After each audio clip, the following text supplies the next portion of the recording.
Vaishnav Seva, conversations centered around devotee care implementation in ISKCON communities across the world.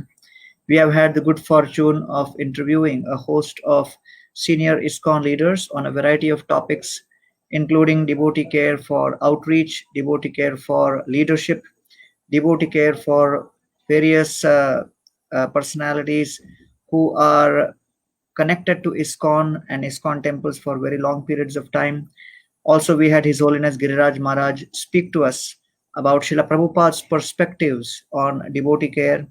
And last week we had His Holiness Bhanu Swami Maharaj speaking to us about the Shastric perspectives on devotee care. We are very honored to have with us His Holiness Prahladananda Swami Maharaj. Welcome, Maharaj. He is the GBC Minister for Sannyas, which is basically caring for the senior monks all across ISKCON. And today's conversation is extended further to cover all types of monks in the monastic order within ISKCON. So my first question to you, Maharaj, is that how do we understand the context of the monastery in today's day and age in Kali Yuga?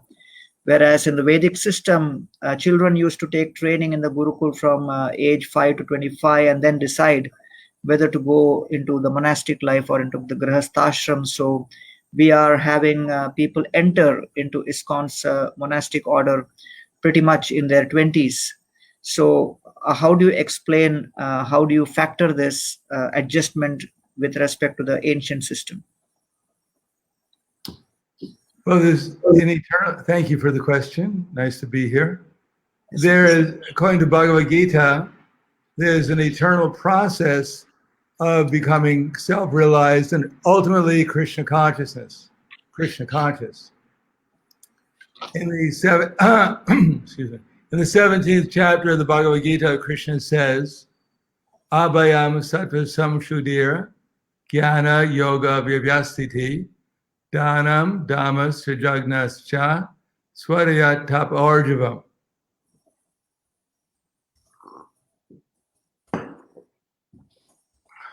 That, or as Prahlad Maharaj said, Kamara Acharat Pragyo Dharman Bhagavatan Hiha.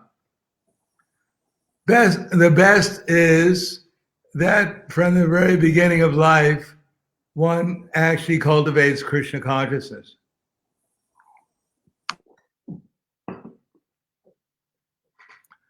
That means swadhyaya, self-study. That aham brahmasmi, I am actually a spiritual soul, and that my actual position is that jivara srupahoy krishnera nityadas, that I'm the eternal servant of Krishna. If one begins from the beginning of life with that conception, then it's very unlikely that one will develop a false ego, that I am this body and that the purpose of life is to serve my senses and my mental speculations. Now, if one has cultivated a false ego from the beginning of life, when one becomes 20 or later, then as Srila Prabhupada said, it's difficult to give up that false ego because we've cultivated so carefully for so long. It's become very much part of our identity and nature, and to give it up becomes rather difficult for the conditioned soul. But it's possible by beginning with swadhyaya, self-study. Now, study doesn't mean just to read the Bhagavad Gita a couple of times. Study means to, for instance, read the Bhagavad Gita and to memorize what it says in the Bhagavad Gita. Maybe not word for word, but at least to know what the Bhagavad Gita says, so that as Krishna says in the Bhagavad Gita, Ukramantam stitim vapi bhunjana vagunanvita bimbudo nanda pashanti jnana chakshusha. That the foolish, they cannot understand what kind of body one enjoys under the spell of the material modes of nature, or how the living entity quits his body, or what kind of body he enjoys under the spell of the modes of nature. But those whose eyes are trained with knowledge can actually see all this clearly. The beginning of life is to train our eyes with knowledge so we can see through the Bhagavad Gita. So first we have to hear Bhagavad Gita, and then we have to actually remember what the instructions are, what the vision of Bhagavad Gita is. Because if we don't understand what the instructions, what the vision is or are, then we cannot apply that within our life, especially in relationship with others.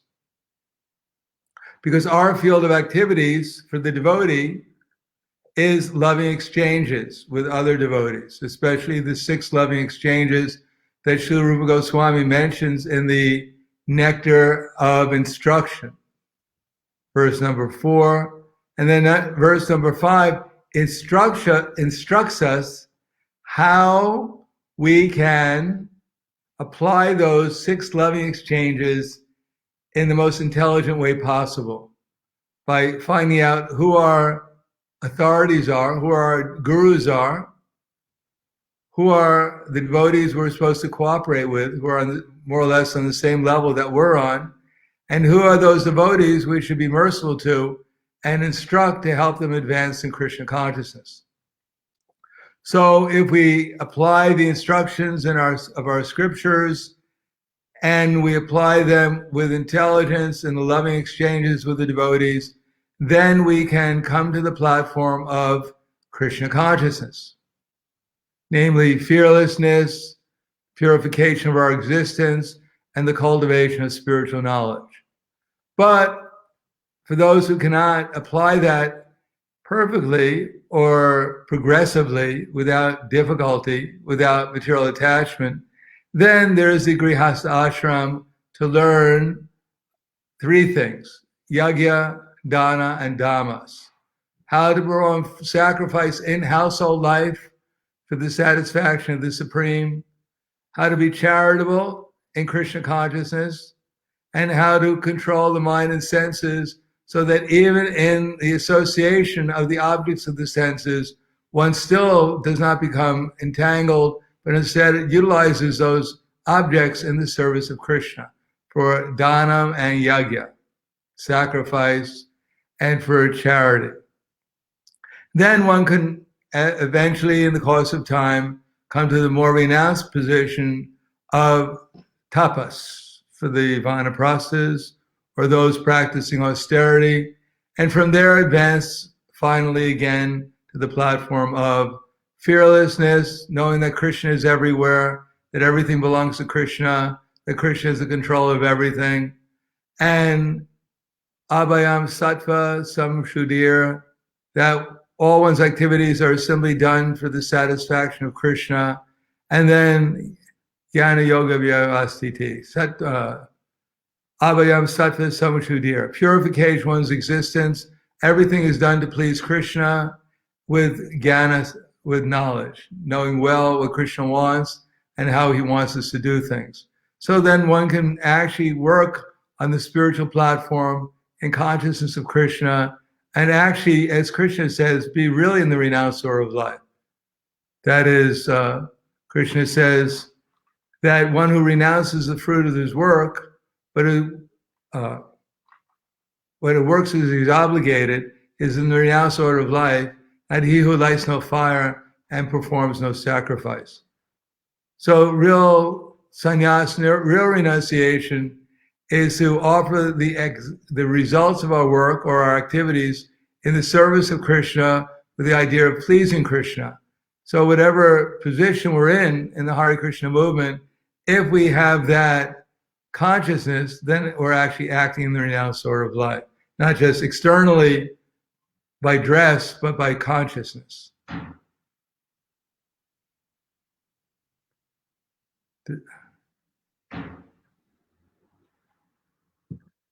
Thank you so much, Maharaj, for sharing this beautiful wisdom.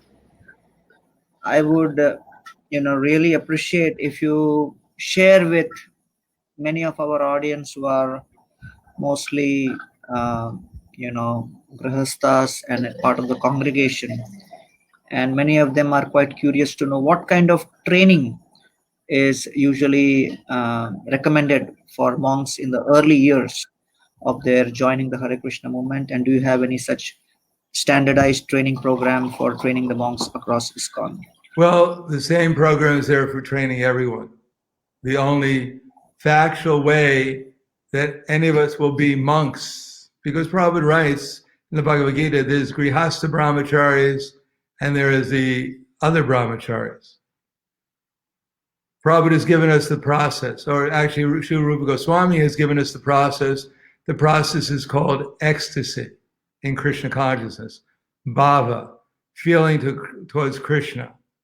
Unless we have feeling for Krishna and Krishna's devotees, then naturally we'll have feelings towards our material concepts of life.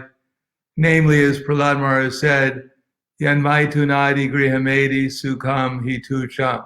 If we don't have feeling towards Krishna and his devotees include, for instance, our wife and our children, doesn't mean only devotees outside our family, it means the devotees within our family. Feeling has to be there, but feeling in Krishna consciousness has to be there. If we see ourselves as the dasa anudasa, that means we're also dasa anudasa of our wife and children. As the wife sees herself as the dasa anudasi of the husband and the children and all the other devotees, and ultimately of all living entities. So this cultivation of Krishna consciousness means to cultivate the attitude of service towards Krishna. And to do that, Srila Rupa Goswami has given us 5 powerful processes.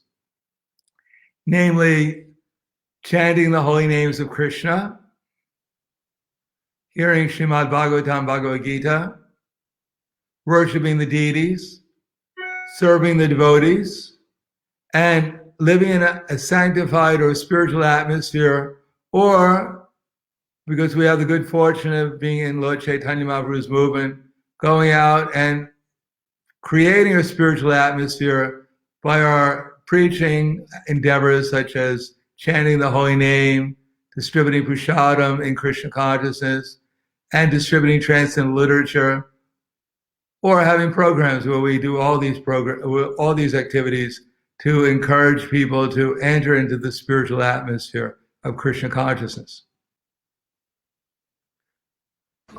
Thank you, Maharaj. Just to add something, that our morning program has all those 5 features. We have deity worship, we're chanting the holy name, we're hearing Srimad Bhagavatam, we're hearing the devotees chant and we're listening to them chanting, and we're creating a spiritual atmosphere by these activities. So these activities are not limited to the temple. They can be performed, or should be performed, as Prabhupada said, both in the morning and the evening. The grihastas should sit down with their family and chant Hare Krishna together, hear Srimad Bhagavatam Bhagavad Gita, and worship the deity. That will make the atmosphere Krishna conscious, and what will help one go back to make progress in spiritual life and go back and bring the family back to the spiritual world. Thank you so much, Maharaj. I have another important question that to keep people satisfied in the long run in monkhood would require a very significant shift in attitudes for them to be able to continue. So what kind of training you have in place to help them make that transformation in their attitude so that they are able to actually remain in the renounced order for long periods of time? Well, first of all, we have to see whether one should actually be in the renounced order of life. As Krishna says in the Bhagavad Gita, that one whose mind dwells on sense objects, but he tries to act as if he's a renunciate, certainly deludes himself and is called a pretender. On the other hand, one who engages in senses and organs of action and works of devotion without attachment, he's by far superior. So it's not that everyone should prematurely or artificially enter into the renounced order of life. That depends upon one's actual ability to understand things properly and apply things properly within one's life. Now, as I mentioned, the most important thing is how to develop spiritual relationships with the devotees and people in general. Srila Rupa Goswami has advised us that to be on the spiritual platform, one has to love Krishna. Ishvara Prem.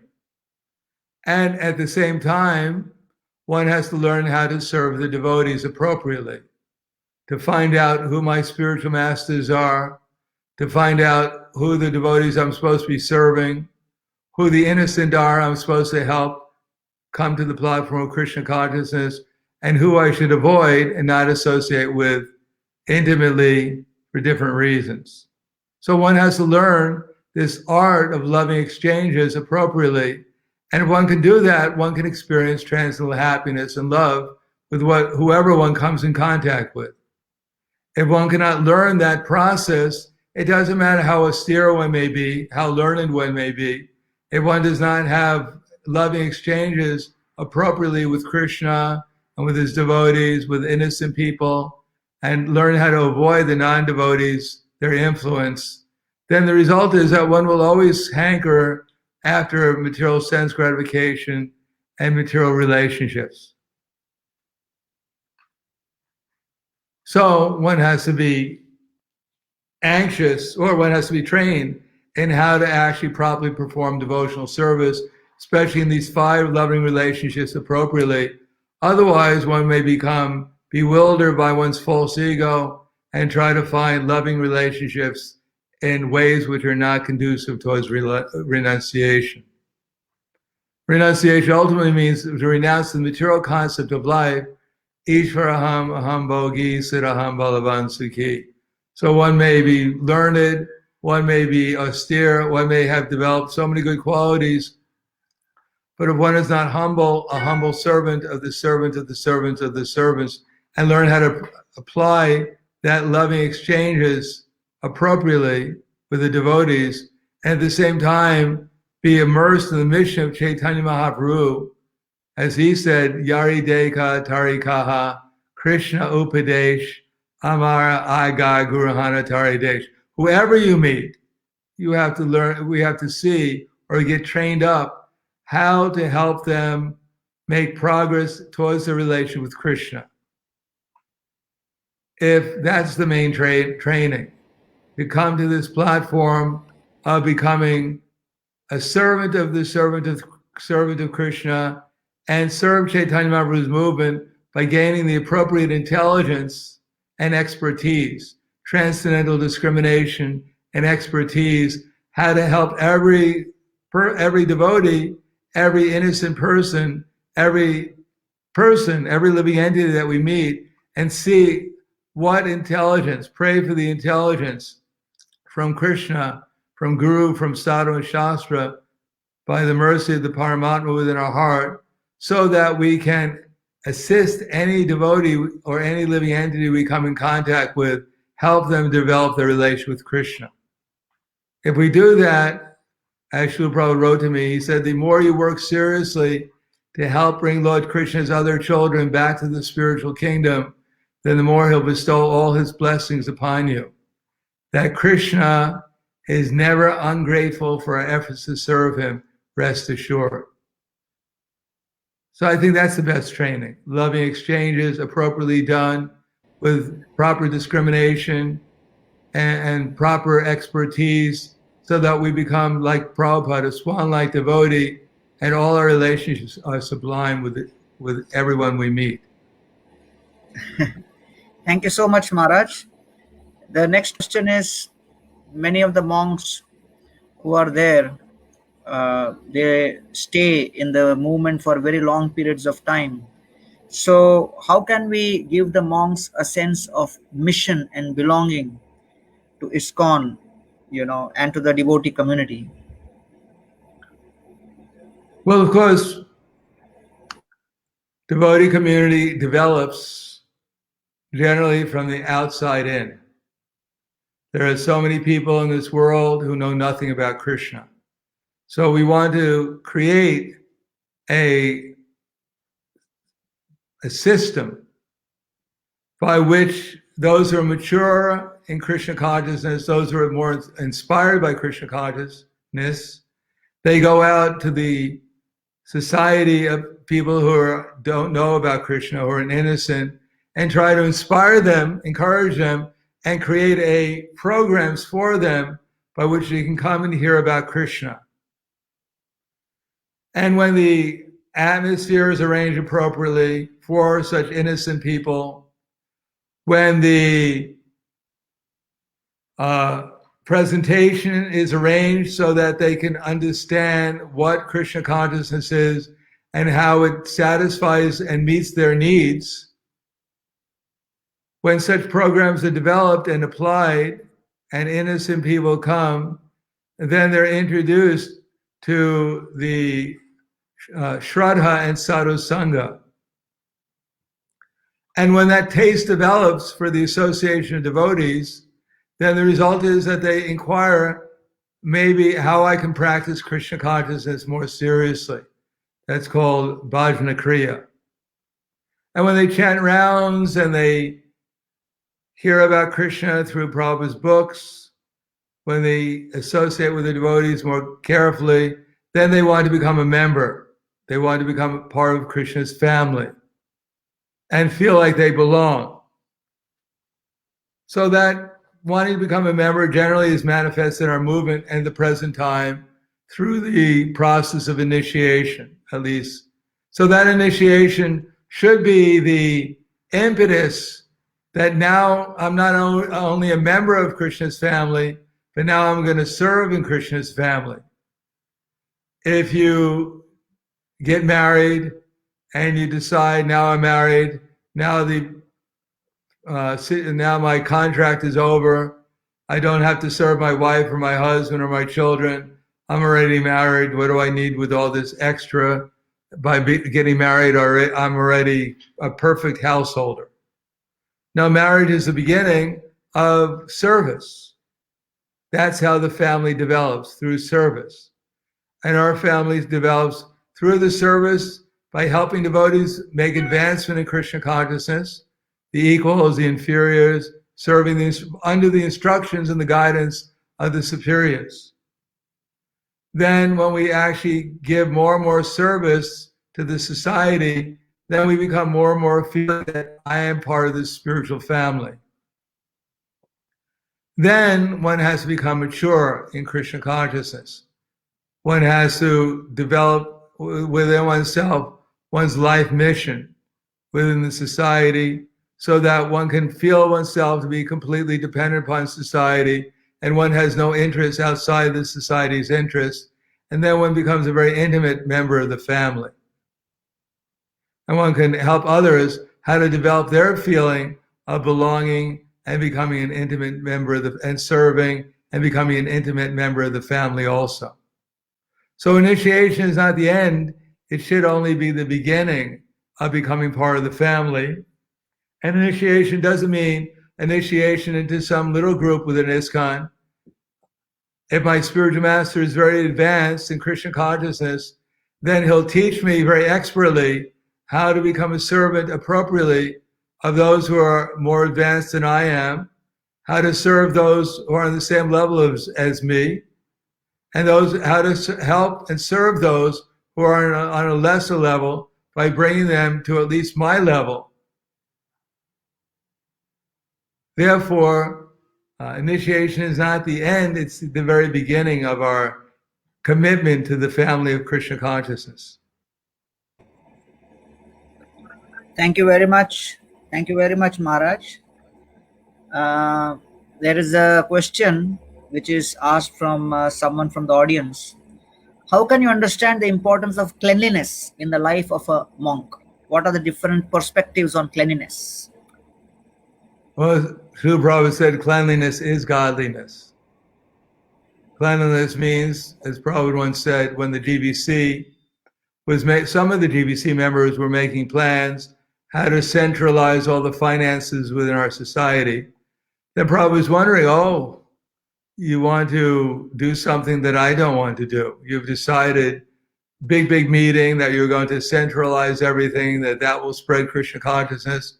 So Prabhupada said that, well, first of all, Prabhupada was not very pleased by their meeting. And he wrote to one of the devotees who had organized the meeting. He said, I see that you're making big plans to centralize everything within the society, but I don't see you're making any plans to solve some of the big problems I see. one of the problems I see, Prabhupada said, is that before they eat prasadam, the devotees don't wash their hands. So Prabhupada took that as a problem. So Sri Prabhupada said, why don't you make some discussions on how we can get the devotees to wash their hands before they eat prasadam. And not only that, but even after they eat prasadam, they should also wash their hands. Even if they want to take some extra prasadam away with them, it shouldn't be on their hands. So external cleanliness means to, as Prabhupada said, keep the body clean, take showers a certain number of times a day, wash one's clothes, but also there has to be internal cleanliness. That by as manat prasadam somya tvam monamatma vinigraha bhava shamshudir ityetad tapo manasam uchite. Purification, one's existence, manat prasadam, satisfaction, somya tvam, equanimity, monam, gravity. That these are the qualities, internal cleanliness, we also have to develop. We may be, for instance, externally austere, Deva Dvita Guru Pragya Pujanam Sochamarjavam. So one of the two qualities of a Brahmin are Satyam and Socham, cleanliness and truthfulness. But also austerity means Deva Dvita Guru Pragya, offering respects to others who are worthy of it. The Supreme Lord, the Brahmins, and celibacy, cleanliness. These are all part of cleanliness. But then again, we have to be clean in our words too. Anuvega karam vakyam, anuvega karam vakyam, sattva priya hitam jayat, swadaya bhyasanam jaiva, vangmanat tapuchite. We have to be clean in our words, which means we should say words that are pleasing, which are beneficial, which are truthful, which follow the Vedic conception, and which don't agitate people's minds. So cleanliness is not just with our body, but it's also with our words and with our minds. And such cleanliness means I will come to the platform of sattva samshuddhir, love. Real cleanliness is love for Krishna, love for the devotees, love for the innocent, and even this, not intimately associating with those who are against Krishna, because we don't want to lose our love for Krishna or for the devotees.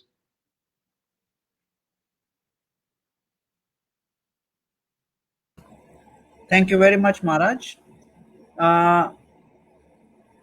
You have set up a very elaborate system for vetting candidates for the sannyas order within ISKCON, and maybe you would like to share, some of the issues and challenges which ISKCON faced with respect to the renounced order way back in the 80s, and what kind of made you get into this transition of creating very elevated standards for vetting the sannyas candidates. So what has been the history to that, and what steps you took, and how has been the impact? One of the first GBC meetings I attended around 1985 or something like that was I was in this, what is now the small office where they have the office for the GBC in the back of the top floor of the Conch building. And I wasn't a GBC at that time, I was just attending. And one of the proposals were that 3 sannyasis from Brazil were proposed to take sannyas, 3 brahmacharis from Brazil were proposed to take sannyas. And the question was raised if anyone knew who these 3 brahmacharis were. And no one had any idea except for the devotee who was proposing them. And so they said, since we don't know who they are, let's give them sannyas. Therefore, they all were given sannyas that year. Now, our record at that particular time of the number of devotees who took sannyas and the number of devotees who left the sannyas ashram was not very encouraging. Namely, more than 50% of the devotees who took sannyas wound up leaving the sannyas ashram. In other words, you can flip a coin and see maybe this devotee will stay in the sannyas ashram or he won't stay in the sannyas ashram. But sannyasis are supposed to be the spiritual masters of the varna and ashrams. And it creates great confusion if someone who's supposed to advance in Krishna consciousness actually winds up to be on a different platform than was expected of consciousness. Therefore, at one point, Jayadvaita Swami, in 1987, he put a proposal to the GBC to establish a Sannyas Committee. He called it ISKCON Sannyas Services Ministry. And after around a year, he invited me to become the minister to do his service. So I agreed. And after some time, it developed into a committee, a standing committee. And we would meet usually once a year in Mayapur when we had to decide who could take sannyas and who would move up on the list. There was already a kind of program which was already devised by the GBC, putting devotees on a certain number of years as a candidate and then moving them up. But we had no system of evaluation, or not a very systematic system.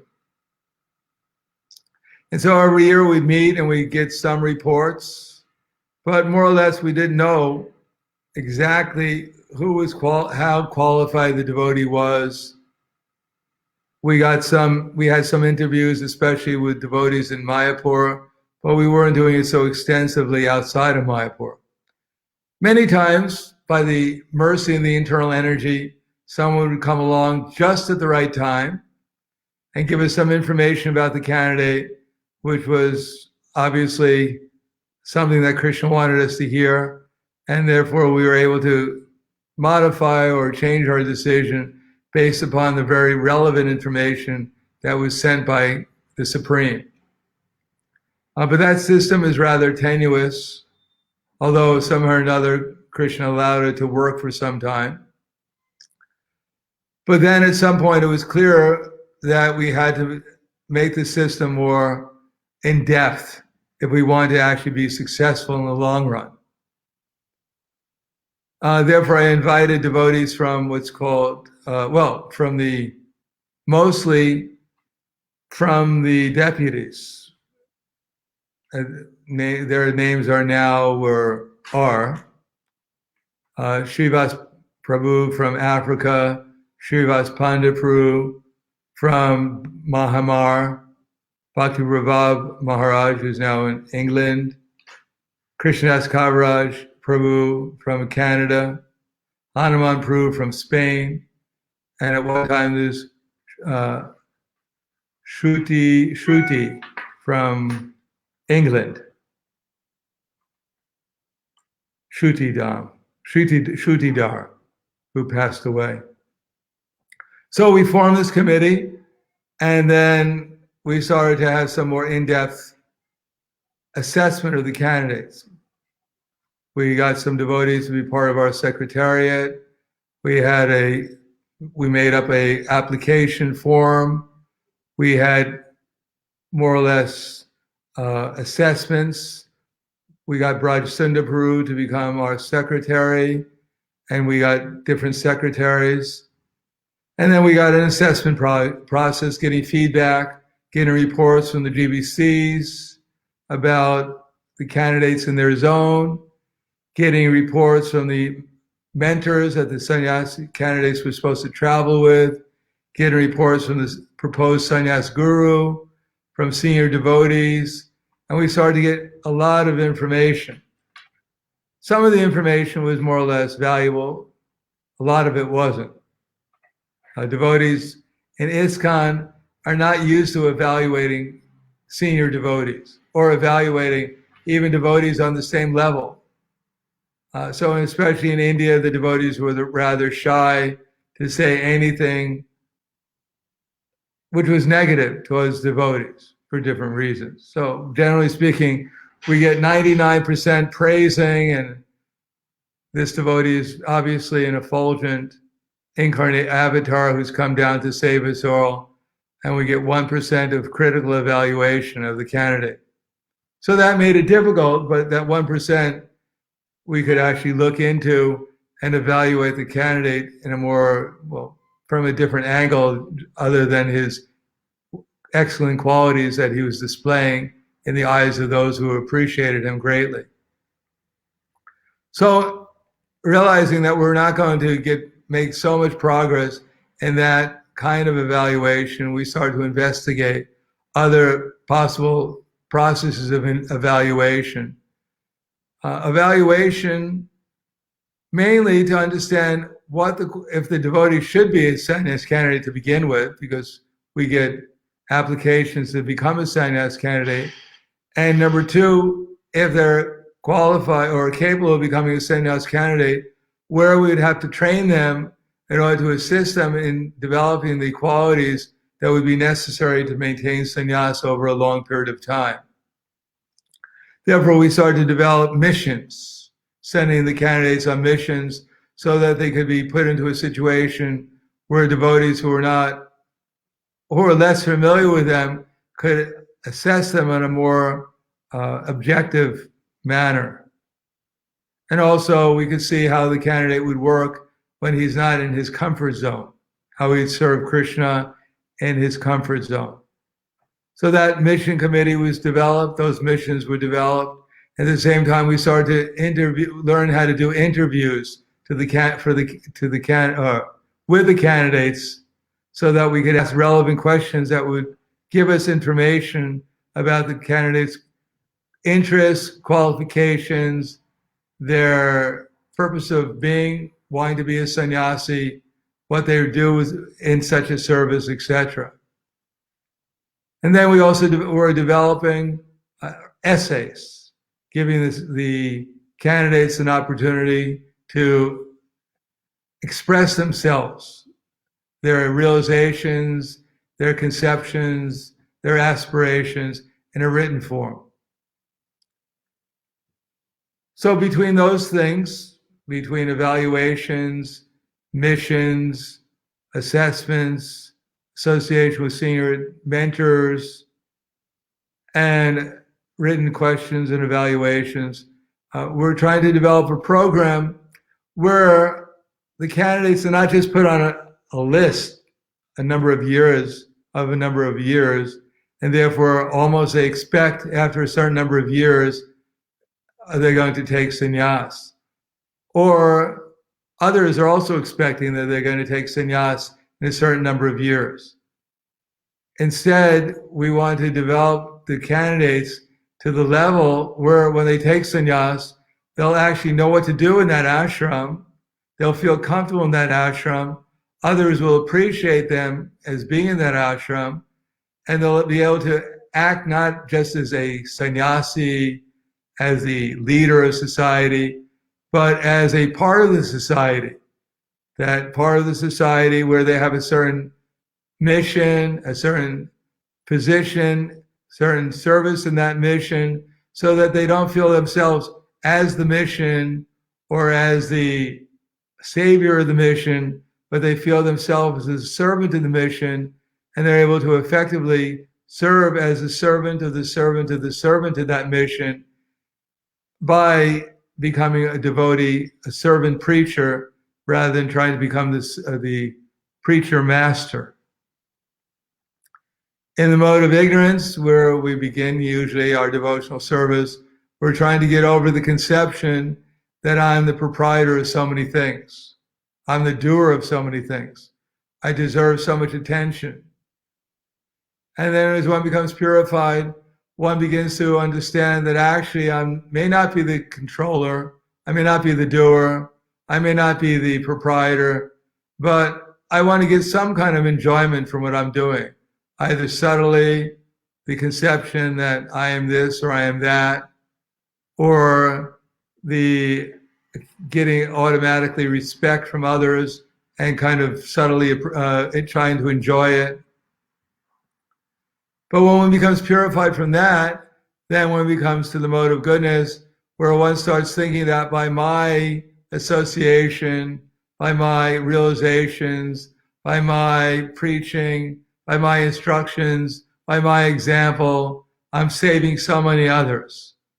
So that's a great danger, rather than thinking oneself to be simply an instrument of the previous acharyas, and therefore simply becoming saved by the mercy of one's spiritual master and by the mercy of the other devotees, senior devotees in the society, by the mercy of the acharyas, and seeing oneself simply as an instrument, as a servant of the servant of the servants, of a humble instrument.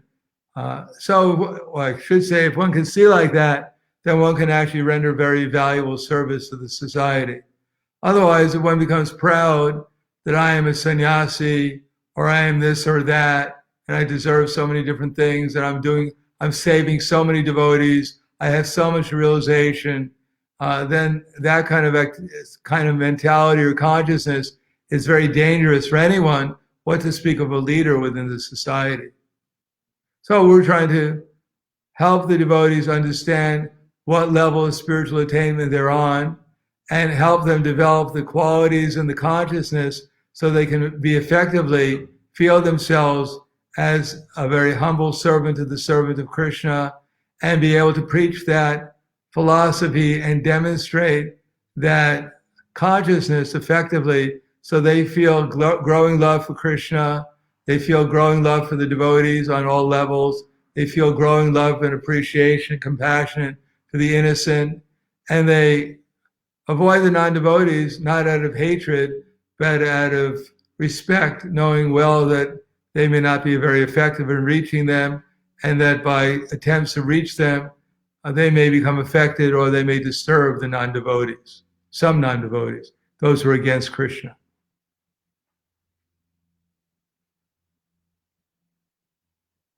Thank you. Thank you, Maharaj, for sharing that amazing journey which your team has had with respect to organizing the vetting process for future sannyas candidates. Uh, you know, how do we balance freedom and creativity and facility with respect to accountability, especially when you have those in the renounced order? Because sometimes there may be a dynamic tension between giving freedom and facility vis-a-vis accountability. So do you have a system in place to manage that? Well, we have to define what our mission is. If we don't have a clear mission, then we won't know if someone's in the mission or outside the mission. If we don't know what we're trying to accomplish, the steps we're going to take to accomplish it, what the goal we're trying to accomplish, then it's going to be very unclear exactly what fits into our mission and what doesn't fit into our mission. So we have to develop a personal mission. We have to develop our purpose, what we're doing in that mission, what our purposes are, and to fulfill that mission, and what our vision is to accomplish that mission. And they all have to be consistent. And when they're consistent and everyone agrees, well, everyone has the same mission. Vyavasayatmika buddhi eka kurunandana bahushaka vyayantascha puriya vyavasayana. When everyone has the same mission, everyone is rowing the boat in the same direction, then there won't be any time to rock the boat. No one will have time to rock the boat.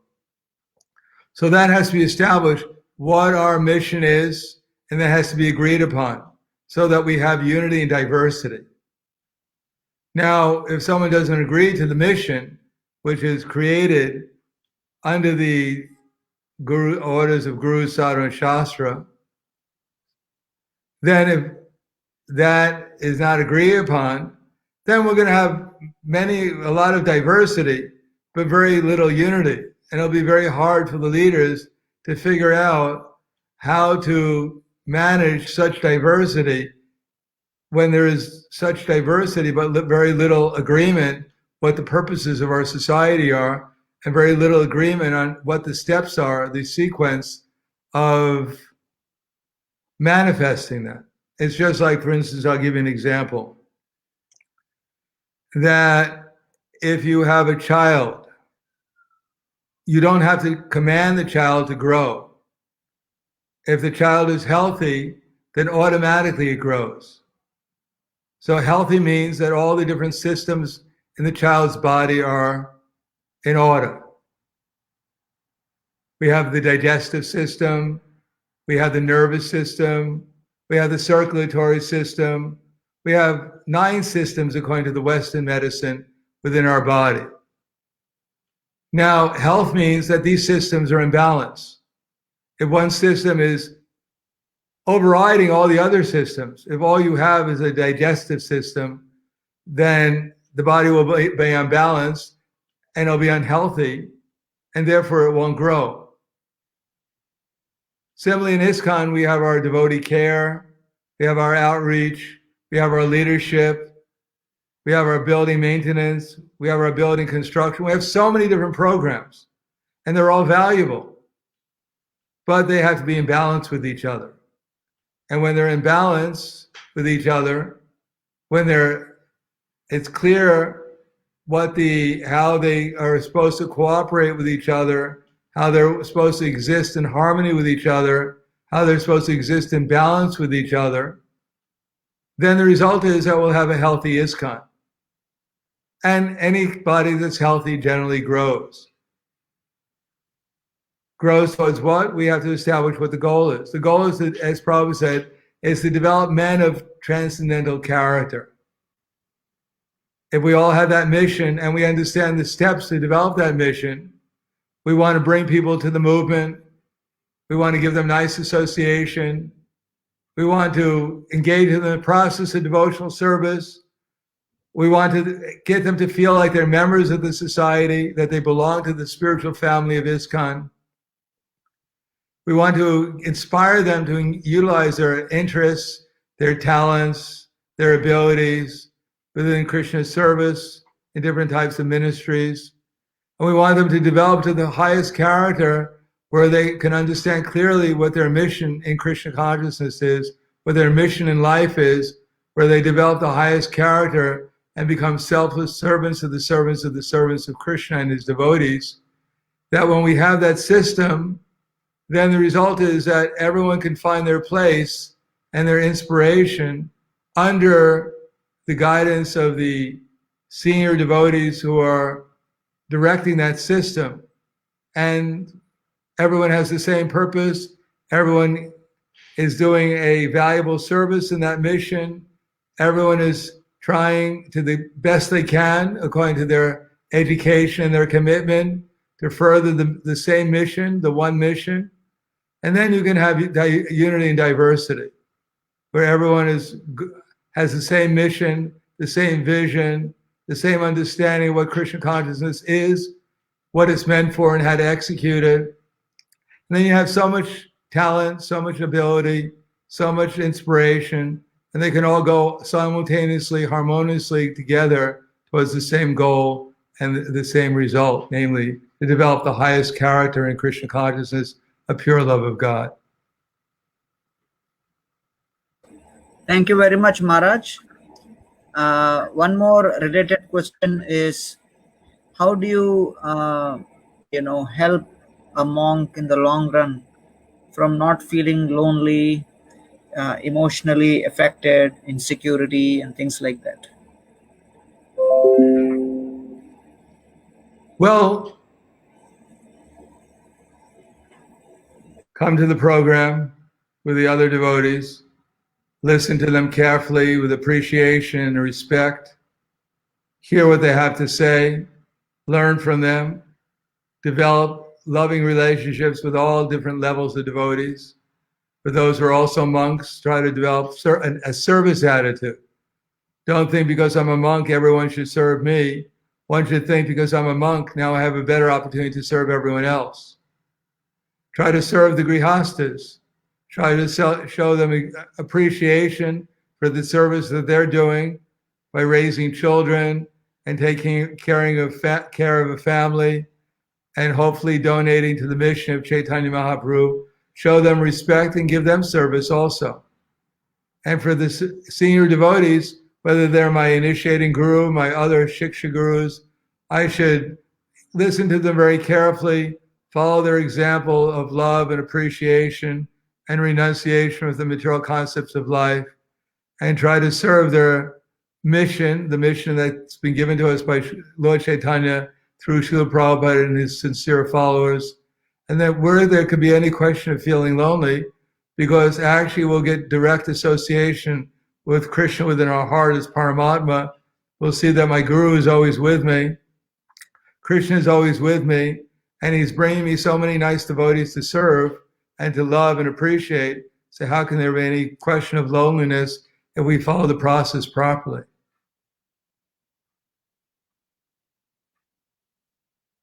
Thank you very much, Maharaj. Another question is, do you, like for example, in the Madhva Sampradaya, they regularly take help of astrology for, guiding the monks. So what is your view on use of astrology for helping vet the decision making, whether somebody should be in this renounced order or not? Well, the Madhvacharyas seem to have done quite well. I think they had like one or two fall downs in 800 years. I think you can't argue with success. It's just like if we can't see clearly, we put on glasses, and people are complaining that why are you putting on glasses? It's rather artificial. Why don't you utilize simply scripture? Well, I can't read the scripture. I have to see through these glasses in order to read it. So astrology is considered, Jyotish means the eyes of the Vedas. So the Vedas give us vision. So if someone knows how to utilize astrology properly in order to obtain a better vision of the person's qualities, their propensities, their future, what they may be faced with, etc., as one factor amongst many, many factors, not as the only factor, but as one factor, then it can be very valuable. Now, if astrology was just some ordinary, game or something, whatever you may call it, but astrology is actually a science given to us by our acharyas in disciple succession. Srila Bhaktisiddhanta Saraswati Prabhupada was a famous astrologer. Srila Bhaktivinoda Thakur was an astrologer.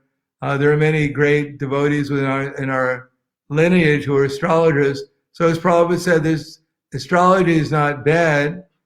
He said misuse of a great science doesn't make it useless. It's the question of utilizing it properly in Krishna service, and then it can serve its purpose, because the purpose of astrology is to help people advance in Krishna consciousness.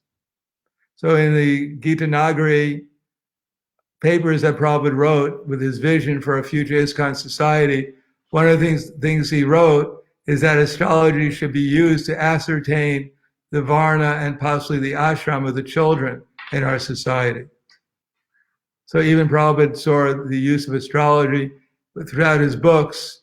He cautions us about the misuse of it, but he also tells us that, for instance, in the 10th canto, astrology should be taught, astrology and Ayurveda should be taught at our Gurukul. He said, we have a Gurukul in Dallas, and now we would like that all these children get trained in astrology and Ayurveda so that they become first-class Brahmins, and they could actually do good give first-class service to the society.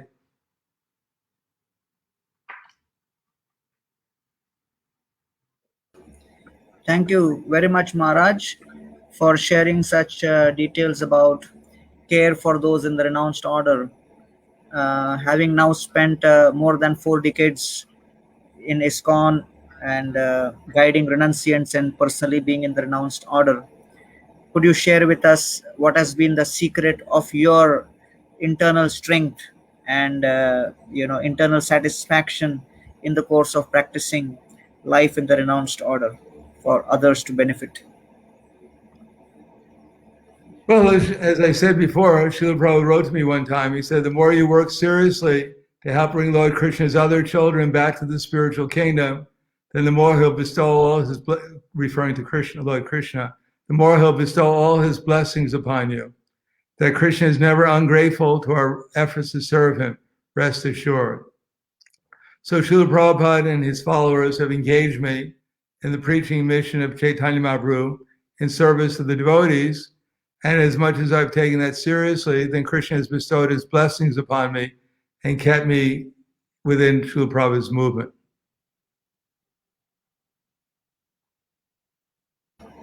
So there is one last question here, Maharaj. Is it good that a congregation member takes care of the preaching essentials of a monk, like travel, upkeep, and things like that? Well, I think that is the job of the sannyasis, the vanaprasthas, the brahmacharis. They're the children of the society, and the grihastas are supposed to be their parents. So the parents are supposed to take care of these things so that time is not wasted in trying to get the facility or the means of preaching. Prabhupada writes in the Srimad Bhagavatam, the first canto, chapter 5, Etam sushushritam brahmans. That's one, I believe it's 1:535. That in the purport, Prabhupada explains that if one has a propensity to preach, he likes to preach, then let that preacher convince people that Lord Krishna is the Supreme Personality of Godhead. If one has a tendency to organize, let them organize, like Arjuna in the beginning didn't want to fight for Krishna, but at the end Krishna convinced him that he should organize and his life in order to serve Krishna's mission and fight for it. So we need managers, we need organizers, and we need people who, as Prabhupada said, if you have ability to collect things like money or food or whatever you can collect, if you have that, like the householders are supposed to do, then let them utilize those assets as much as they can, either to help their family become Krishna conscious or to help spread the Krishna consciousness movement by giving those energies to the organizers who expertly organize in such a way as that there is a cultural revolution by which the art and music and all kinds of other means are there to convince people that Krishna is the Supreme Personality of Godhead.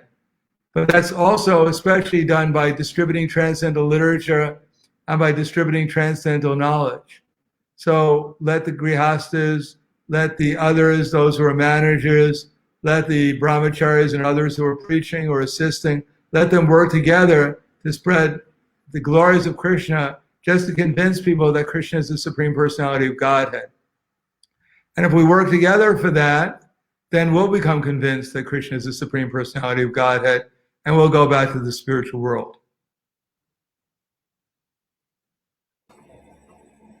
Thank you very much, His Holiness Prahladananda Swami Maharaj, for sharing your valuable time with us, sharing with all of our viewers on care for ISKCON monks.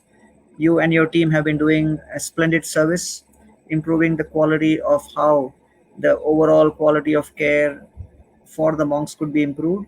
We wish you all the very best. Thank you for your service. We humbly appreciate your service. Without your service, probably devotees wouldn't know very much about what we're doing.